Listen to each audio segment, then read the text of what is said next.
महाकुंभ माना जाता है, यानी मान्यता है कि महाकुंभ एक ऐसा मेला है जहां पर साक्षात आपको धरती पर ही परमात्मा के दर्शन हो जाते हैं। और यही देखते हुए 2025 का जो महाकुंभ है उसका 26 फरवरी यानी महाशिवरात्रि के पावन उत्सव पर समापन हो चुका है। और इस बार कितने रिकॉर्ड्स टूटे हैं, कितने रिकॉर्ड्स बने हैं, इसका हम आपको इस वीडियो के द्वारा ज्ञान देने वाले हैं कि क्या क्या आखिर महाकुंभ की जो शुरुआत हुई है उससे लेकर उसके अंत तक क्या क्या इस बार महाकुंभ में हुआ है, उस बारे में आपको जानकारी देते हैं।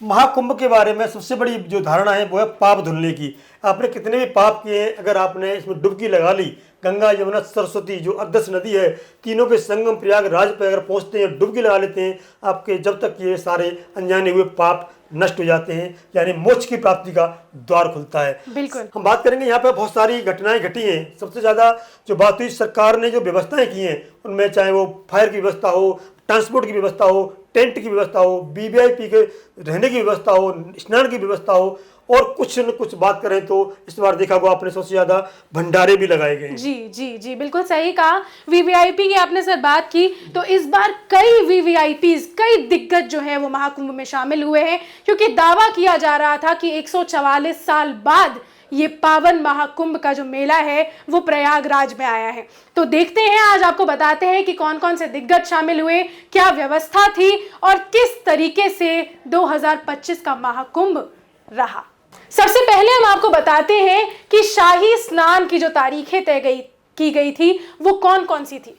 तो पहले शाही स्नान की अगर मैं बात करूं तो 13 जनवरी 2025 को हुआ था, पौष पूर्णिमा का समय था। दूसरा शाही स्नान जो था वो 14 जनवरी को 2025 यानी मकर संक्रांति के दिन। तीसरा शाही स्नान जो था वो 29 जनवरी 2025 यानी मौनी अमावस्या के दिन हुआ था। चौथा शाही स्नान बसंत पंचमी के दिन हुआ। पांचवा शाही स्नान माघी पूर्णिमा के वक्त हुआ और आखिरी शाही स्नान यानी कि 26 फरवरी महाशिवरात्रि के दिन हुआ। ये शाही स्नान में तो आपने देखा होगा मुहूर्त क्या होता है, पहले कौन नहाता है आपको पता होगी। शाही स्नानों में सबसे पहले नागा साधु नहाते हैं। नागा साधु के बाद अन्य महामंडलेश्वर और मंडलेश्वर होते हैं, उनका नंबर आता है। सबके घाट रिजर्व रहते हैं और रास्ता भी बिल्कुल उनके लिए सेपरेट रहता है, कोई बीच में नहीं आ सकता। उसके बाद आम जनता के लिए खुला जाता है। और उसके बाद में जब शाही स्नानों में आपको बताओ वीआईपी के लिए बंद था, कोई शाही स्नान वीआईपी नहीं जाएगा। बाकी जो दिन थे उनमें वीआईपी मूवमेंट पास जारी किए गए थे। तो इनके मुहूर्त क्या रहे थे, अमृतकाल था, विजय मुहूर्त था और गोधूली मुहूर्त थे। ये मुहूर्त ऐसे होते हैं सुबह के टाइम ज़्यादा होते हैं, जिसमें ज़्यादातर नागा साधु सबसे पहले स्नान करते हैं और शाम वाले में आम जनता और वीआईपी स्नान करती है। ये व्यवस्थाओं की हम बात करेंगे। उत्तर प्रदेश सरकार के द्वारा जितना प्रचार प्रसार किया गया था उससे कहीं ज़्यादा व्यवस्थाएं भी की गई थी कि जो भी श्रद्धालु आएंगे, स्नान करने आएंगे, उनको किसी प्रकार की आने जाने में तकलीफ ना हो, स्नान में तकलीफ ना हो। और जो भंडारा वितरण हो रहा है उसमें कहीं और कोई भी चीज़ उन्हें खरीदनी है या खानी है उसमें कोई समस्या ना हो।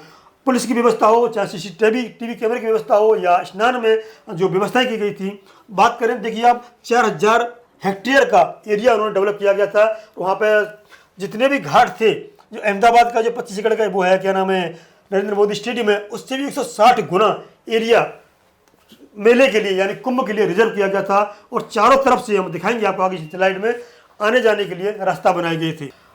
13 किलोमीटर में 42 घाट बनाए गए थे, इसमें 10 घाट करीब पक्के थे। 13 किलोमीटर बहुत बड़ा एरिया होता है और पक्के घाटों की व्यवस्था की गई थी, जिससे कि वीआईपी और जो अन्य इस तरह के लोग हैं उनको आराम से स्नान किया जा सके। बिल्कुल। अगर सर मैं बात करूं कि महाकुंभ के बड़े दिन यानी कि कितने श्रद्धालु स्नान करने के लिए आए मुहूर्त पर, वो मैं आपको बताती हूँ। 13 जनवरी यानी पौष पूर्णिमा पर एक दिन में 1,70,00,000 श्रद्धालुओं ने स्नान किया, यानी अपने आप में ही ये बड़े बड़े रिकॉर्ड हैं जो श्रद्धालुओं ने इस बार बनाए हैं। 14 जनवरी यानी मकर संक्रांति के दिन में 3,50,00,000 श्रद्धालु स्नान करने आए। 29 जनवरी को मौनी अमावस्या पर सारे रिकॉर्ड टूट गए, यानी 7,64,00,000 लोग स्नान करने के लिए आए।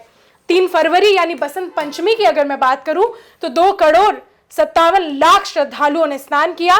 12 फरवरी माघी पूर्णिमा पर 2 करोड़ श्रद्धालुओं ने स्नान किया और 26 फरवरी यानी कि महाशिवरात्रि पर 3 करोड़ श्रद्धालु स्नान करने आए।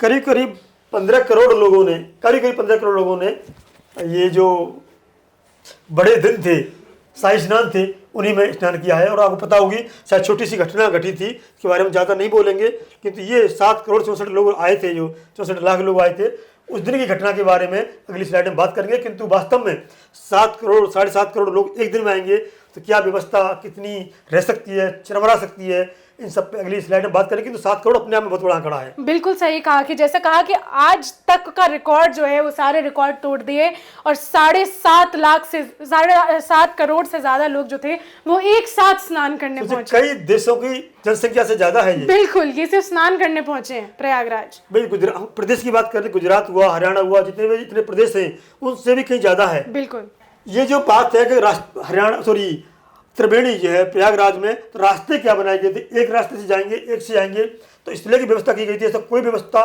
भंग न हो, और रास्ते चारों तरफ से बनाए गए थे। प्रयागराज जंक्शन से जाएंगे तो यहाँ जाएंगे, संगम से जाएंगे तो यहाँ जाएंगे, झूसी जहाँ से हम गए थे, आपको ध्यान होगा, हम इस रास्ते से गए थे। हम छिबकी है, नैनी जंक्शन है, रामबाग है, सूबेदारगंज है, प्रयाग, तो चारों तरफ से प्रयागराज के रास्ते बनाए गए थे कि कहीं से भी आएगा, जहाँ ट्रैफिक ज़्यादा हो जाएगा वहाँ से डाइवर्ट करके हमें ट्रैफिक यहाँ ज़्यादा था तो हमको यहाँ से डाइवर्ट कर दिया गया था। आपको अच्छी तरह पता होगी, हमें जौनपुर साइड से भेजा गया था कि ये मेन जो रास्ता है यहाँ से लोग ज़्यादा जा चुके हैं, जाम लग चुका है, इसलिए हमें खुद डाइवर्ट करके यहाँ भेजा गया था। और हम नहीं, बहुत सारे लोगों को इस तरह भेजा जा रहा था अलग अलग दिनों में। जिस रास्ते पर ज़्यादा भीड़ है अगले रास्ते जाइए आप, अगले रास्ते ज़्यादा भीड़ है उससे अगले रास्ते पर जाइए। 3 और 3 6 और 3 9 10 रास्ते बनाए गए थे संगम पहुँचने के लिए, जो अलग अलग शहरों से, देश के अलग अलग राज्यों से आने वाले रास्तों को कनेक्ट करते थे। जो बिल्कुल सही कहा सर आपने, देश के सभी जितने शहर हैं उन सबसे ही प्रयागराज जाने का एक तरीके से गवर्नमेंट ने उपलब्ध कराई थी व्यवस्थाएं, और सभी ओर से चारों तरफ से अगर आप देखेंगे तो प्रयागराज यानी त्रिवेणी संगम पहुंचने के रास्ते बने हुए थे, सुलभ बनाने का प्रयास किया गया था। हम बता दें आपको, गंगा यमुना को पार करने के लिए 2213 पुल बनाए गए थे, जो पीपी के पुल होते हैं जो, और 30 पुल भी ऐसे तैयार किए गए थे जो पहले से बेहतर थे। जो तो कहीं से भी जाने के लिए ये वो होते हैं, 30 पुलों की व्यवस्था की गई थी। इधर से उधर जाने के लिए कहीं भी कोई मूवमेंट करना है, एक रास्ते से जाना है, दूसरे रास्ते से पार निकल जाना है। इसी तरह देखेंगे आप 4 लाख से ज़्यादा तंबू और 1.5 लाख से टॉयलेट बनाए गए थे, जिससे कि अखाड़ों को या जो संत महात्मा हैं उनको कहीं प्रकार से कोई दिक्कत ना हो और जनता को भी स्नान में कहीं समस्या ना आए। ये वीआईपी की बात कर रहे थे आप लोग। वीआईपी के लिए बता दें कि वीआईपी टेंट 150 महाराजा टेंट थे, 150 सिंगल और 400 फैमिली टेंट थे, और सिटी डोम भी बनाए गए थे, जिससे कि व्यवस्था में कोई परेशानी ना आए। वीआईपी अपने हिसाब से जाएं, आम जनता अपने हिसाब से जाए, बाबा लोग, संत लोग और जो नागा बाबा लोग हैं या कल्पवासी लोग हैं उनके लिए बिल्कुल अलग व्यवस्था थी। और कुछ इस तरह के लोग थे जो ग्रामीण एरिया में होकर जा रहे थे, उनके लिए अलग व्यवस्था थी। कल्पवासी लोग हैं, जो कल्पवासी के लिए 4 लाख तंबू बनाए गए थे, उनके लिए अलग व्यवस्था की गई थी। कल्पवासी किसी से किसी को कोई क्योंकि वो नहीं हो रहता, टकराव नहीं होना चाहिए, तो उनके लिए बिल्कुल शानदार व्यवस्था थी, अलग से व्यवस्था की गई थी। 13,830 ट्रेनों से 30 करोड़ श्रद्धालु जो है वो प्रयागराज पहुंचे। ये वर्ल्ड रिकॉर्ड है, ये वर्ल्ड रिकॉर्ड है जी। आपको बता दें, जैसे शुरू में कहा था मैंने कि कई ऐसे रिकॉर्ड जो है वो इस बार बने भी हैं और कई रिकॉर्ड टूटे भी हैं। तो उसमें से एक ये भी था कि महाकुंभ के लिए 13,830 ट्रेनें चलाई गई, जिसमें 30.2 करोड़ श्रद्धालु प्रयागराज पहुंचे। यहाँ मैं बता दूं समीक्षा आपको, करीब करीब अमेरिका की वो है जनसंख्या 34-35 करोड़ है, उसके बराबर मानिए आप। बिल्कुल, तो हमारे यहाँ कुछ ही दिनों के अंदर ट्रेन ने इसने वो कर दी थी, जो वहाँ पे तो फ्लाइटों की सबकी मतलब मारामारी होती है। बिल्कुल, उसके बाद इतने मतलब एक अमेरिका की जनसंख्या के बराबर प्रयाग में ट्रेनों के द्वारा यात्रा की हमारे भारतवासियों ने। कई और ट्रेनें भी स्पेशली सिर्फ प्रयागराज जाने के लिए चलाई गई थी गवर्नमेंट के द्वारा, और लोग भर भर के ट्रेनों में यहाँ गए। हालांकि ट्रेनों में सीट भी नहीं मिल रही थी, लोगों को एक दूसरे पर चढ़कर जा रहे थे, लेकिन लोगों के श्रद्धालुओं के अंदर श्रद्धा थी कि प्रयागराज पहुंचना है, कुंभ में स्नान करना है, इसलिए इस बार सारे रिकॉर्ड जो है वो टूट गए। अगर फ्लाइट्स की बात करूं मैं, तो देश के 50 शहरों से डायरेक्ट ट्रेनें और प्रयागराज पहुंची, और दुनिया में पहली बार ऐसा इंसानी मूवमेंट हुआ। प्रयागराज के लिए 17 शहरों से डायरेक्ट फ्लाइट और 30 शहरों से कनेक्टिंग फ्लाइट जो है वो भी चलाई गई। यहाँ एक और बता दूं मैं आपको, यहाँ पे पहली बार चार्टर्ड प्लेनों की रिकॉर्ड टूटा है। प्रयागराज में करीब 700 चार्टर्ड प्लेन मतलब निजी जहाज उतरे हैं, वहाँ पे लैंड किए हैं, जो अपने आप में एक रिकॉर्ड है। इससे पहले किसी स्थान पर इतने निजी जहाज या निजी विमान कभी नहीं उतरे। बसों का भी एक रिकॉर्ड है, जैसे ट्रेन का रिकॉर्ड है ना, इसी तरह से बसों का भी रिकॉर्ड है। तो ये 650 से ज़्यादा चार्टर्ड जेट उतरे थे, बताया था मैंने आपको, और 11 फरवरी को अकेले को 71 चार्टर्ड प्लेन थी। अकेले को। बिल्कुल। तो ये मतलब चार्टर्ड प्लेन का भी एक रिकॉर्ड बना अपने आप में, प्रयागराज में इतने शायद कहीं इससे पहले नहीं उतरे हैं। और भी कई रिकॉर्ड हैं। यूपी रोडों की बसें जो मतलब 1,32,000 चक्कर लगाए, अपने आप में मायने रखता है। बिल्कुल, देख सकते हैं ये भी एक अपने आप में रिकॉर्ड था। और अगर हम सुरक्षा की बात करें तो 50,000 सुरक्षा कर्मी और 2,700 कैमरे जो है वो महाकुंभ की सुरक्षा के लिए लगाए गए। महाकुंभ मेले के लिए 56 थाने और 144 चौकियां बनाई गई और 2 साइबर थाने अलग से बनाए गए। ये बता दूं आपको, रोजाना करीब 80,000 वाहन प्रयागराज में आए। 80,000 वाहन डेली प्रयागराज में आना अपने आप में वर्ल्ड रिकॉर्ड है। साथ ही साथ ये बता दूं आपको मैं, जो लोकल बसें स्टेशन से लेकर के और जो जगह पार्किंग बनाई गई थी, जो अपने वाहन से आइए, अपनी कार पार्किंग में लगाइए, शटल बस से जाइए। शटल बस का 27 लाख से ज़्यादा यात्रियों ने शटल बस का उपयोग किया। ये भी अपने आप में एक वर्ल्ड रिकॉर्ड है। 13 रूटों में 750 शटल बसें चलाई गई थी और बसों के द्वारा 70 लाख यात्रियों ने सफ़र किया। अब बात आती है यहाँ पे सुरक्षा की, हम बात कर रहे थे तो अग्नि जो कांड हो गया था छोटा सा, उसे बुझाने के लिए पूरी व्यवस्था की गई थी। 700 नावों के साथ 3,800 जल पुलिसकर्मी भी तैनात किए थे। जो नावों में व्यवस्था की गई थी, कहीं अग्नि कांड होता है तो थल पर नहीं चल सकती या रेत वगैरह है तो नाव के द्वारा पहुंच के वहाँ व्यवस्था कर सकती। बाइक भी थी, गाड़ी भी थी, जो गाड़ी नहीं पहुंच सकती तो बाइक से पहुंच सकते थे। ये बुलेट गाड़ी है, इन पर व्यवस्था की गई थी कि जैसे भी कहीं अग्निकांड होता है, कोई भी अग्नि घटना होती है आग की, तुरंत आप पहुँचा सके और बुझाया जा सके। लेकिन एक अग्निकांड हुआ था और जल्दी इस पर काबू पा लिया गया था। ये आग पाने के लिए फायर ब्रिगेड की 2,000 से ज़्यादा जवान भी तैनात किए गए थे और 351 गाड़ियाँ, 50 से ज़्यादा फायर सेंटर गए थे। साथ में ये देखिए, हम बता दें आपको, यहाँ पर पूरे मेला क्षेत्र में 2700 CCTV कैमरे लगाए गए थे।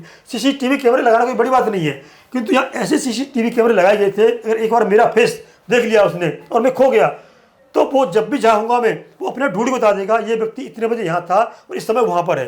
मतलब चेहरा रिकॉग्नाइज करते थे वो। पूरी तरीके से टेक्नोलॉजी का भी इस्तेमाल किया गया है महाकुंभ के मेले में, क्योंकि बहुत बड़े एकड़ में फैला हुआ था। जैसा सर ने आपको पहले बताया कि इतने बड़े मेले में बहुत ही स्वाभाविक है कि कुछ लोग मिसिंग, जो कुंभ वैसे भी इस चीज के लिए बहुत प्रख्यात है कि वहां पे लोग बिछड़ जाते हैं, मेले में लोग होते हैं, जरूर होते हैं। बिल्कुल, तो इसीलिए इन सब चीजों का इंतजाम किया गया था। ये फेस रिकॉग्नाइजेशन के जो कैमरे लगाए गए थे, इससे शायद ही मतलब ऐसी कोई घटना घटी हो कि जो मेले में खोया हो इस बार। बिल्कुल, 2 घटनाओं छोड़ दें तो कम से ये घटना जरूर नहीं हुई है, क्योंकि चेहरे पहचान के कैमरे ने बता दिया कि ये व्यक्ति, अमुक व्यक्ति इस समय वहां पर है या इसने पहले यहाँ से निकला है।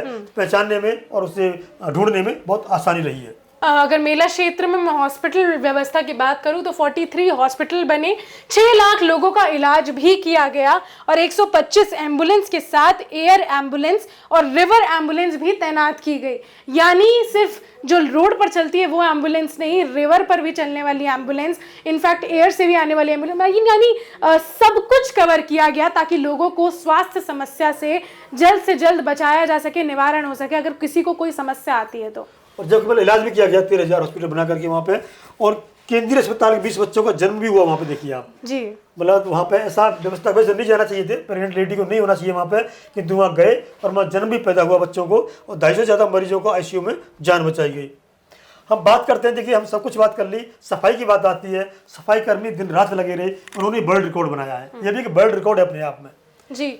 अगर सफाई कर्मचारियों की बात करूँ तो 4 लाख डस्टबिन लगाए गए, यानी 11,000 जो सफाई कर्मी हैं उन लोगों ने सफाई की। लोग क्या करते हैं, देखिए जो खाया पिया या कपड़े पहना वहीं छोड़ देते हैं। यहाँ पर हमने भी देखा था वहाँ पे कि वो चीज़, हम कचरा कहाँ से आता है, हमारे द्वारा गया ना, तो ये हमारी भी गलती है जो हमने नहीं सुधारी कि कचरा हम डाला। फिर भी इतने 11,000 कर्मचारियों ने वहाँ सफाई रखी, चाहे नाव में त्रिवेणी में सफाई हो या ज़मीन पर सफाई हो। सफाई करके उसको हमने देखा था कि हम वहाँ से जल लेके आए थे, TDS नापा था हमने तो 150 के आसपास TDS था और जब 500 तक नहा भी सकते हैं। तो पानी में प्रश्न उठाना, गंगा जल पर प्रश्न उठाना या त्रिवेणी के जल पर प्रश्न उठाना कहीं तर्क संगत नहीं है। हमने आकर के अपने घर में चेक किया था, मैं आपको डाटा दिखा दूंगा। मैं सफाई कर्मियों की टीम बनाई गई थी, जिससे कि देखिए खुद देख रहे हैं आप 11,000 कर्मियों ने किस तरह से साफ करके, मशीनें भी लगाई गई थी।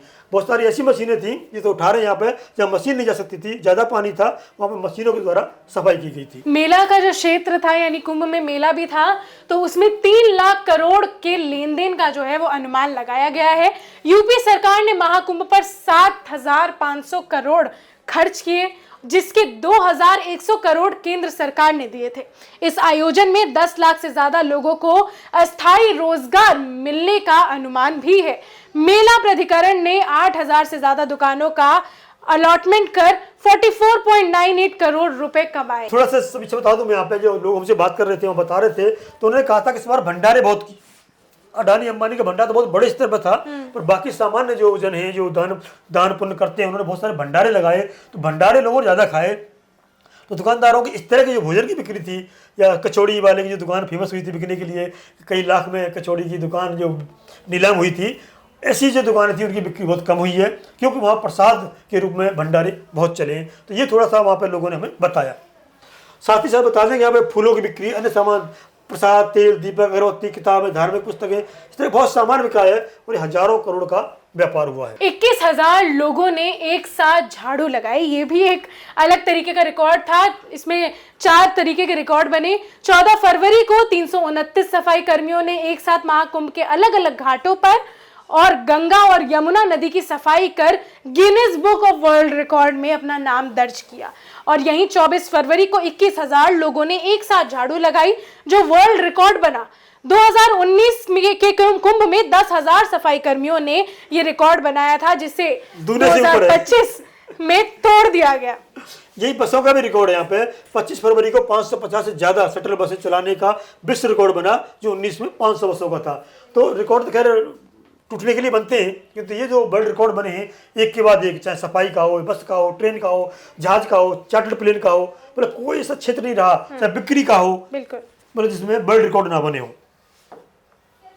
अब बात आती है कौन कौन वीआईपी यहाँ पे आया, डुबकी लगाई, कौन कौन सेलिब्रिटी आया, डुबकी लगाई, और उसमें क्या क्या अलग से रिकॉर्ड टूटे, उन सब पे बात करेंगे। सबसे पहले बता दूं आपको, महामहिम राष्ट्रपति डुबकी लगाई, पुण्य कमाया।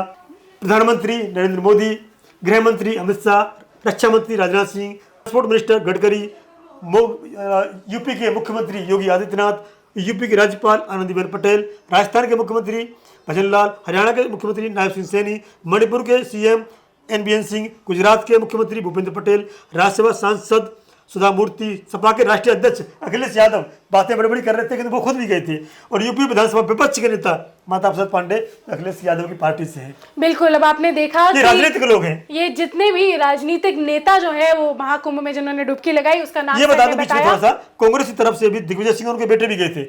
इसमें नाम नहीं है, पर बहुत सारे ऐसे लोग हैं, सभी पार्टियों से कई नेता गए थे, चाहे वो तृणमूल हो या समाजवादी पार्टी हो, कांग्रेस हो या अन्य पार्टी हो, ज्यादातर लोग संगम में डुबकी लगा के आए हैं। अगर हम सेलिब्रिटीज की बात करें, यानी कि बिजनेस क्षेत्र से चाहे बॉलीवुड की अगर बात करें, तो वहां से भी कई दिग्गज हस्तियां जो है वो महाकुंभ में स्नान लगाने पहुंची, जिनमें से कुछ नाम मैं आपको बताती हूँ। सबसे पहले तो गौतम अडानी वहां पे पहुंचे, जिनका भंडारों की आप बात कर रहे थे, तो सबसे ज्यादा अगर इन सबकी व्यवस्था की गई थी तो गौतम अडानी ग्रुप के द्वारा की गई थी। अडानी अंबानी दोनों ने बड़ा अच्छा, इनफैक्ट पानी की भी व्यवस्था सारी गौतम अडानी ग्रुप के अंडर थी।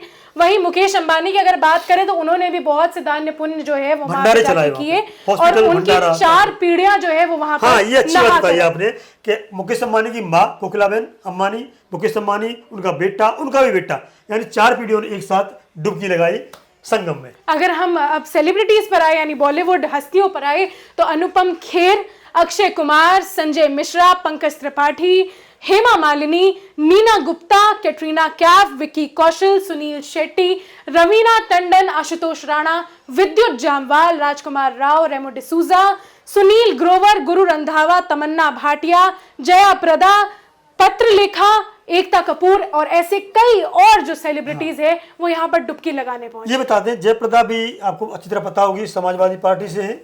हाँ, तो यहाँ हेमा मालिनी भी, ये बीजेपी से नहीं, बीजेपी वाले तो आएंगे, मतलब दूसरे लोग भी आए। एक और बता दूं आपको मैं, बात आती है कि हमारे सनातन धर्म को मानने वाले हो या न मानने वाले हो, कुछ ऐसे नाम बताएंगे जैसे कि आपको पता होगी, न्यूज 18 की पत्रकार हैं रूबिका लियाकत, वो दूसरे संप्रदाय से आती है कि उन्होंने बड़े अच्छे ढंग से डुबकी लगाई, और मोहम्मद कैफ जो क्रिकेटर हैं उन्होंने भी डुबकी लगाई। तो इस तरह से बहुत सारे लोग हैं जो सनातन धर्म के मानने वाले नहीं है, किंतु वो डुबकी लगाने में या अपने संगम में स्नान करने का उन्होंने सौभाग्य प्राप्त किया। आपको याद होगा सर, शुरुआत में ही योगी आदित्यनाथ से बहुत से सवाल पूछे गए थे कि कुंभ में कौन कौन डुबकी लगा सकता है, तो उन्होंने सीधा सीधा जवाब दिया था कि हमें फर्क नहीं पड़ता किस भी संप्रदाय के हैं, जिसका भी विश्वास है सनातन पर, जिसका भी हिंदू धर्म में विश्वास है, वो वेलकम है उसका, और वो आके डुबकी जरूर लगाए।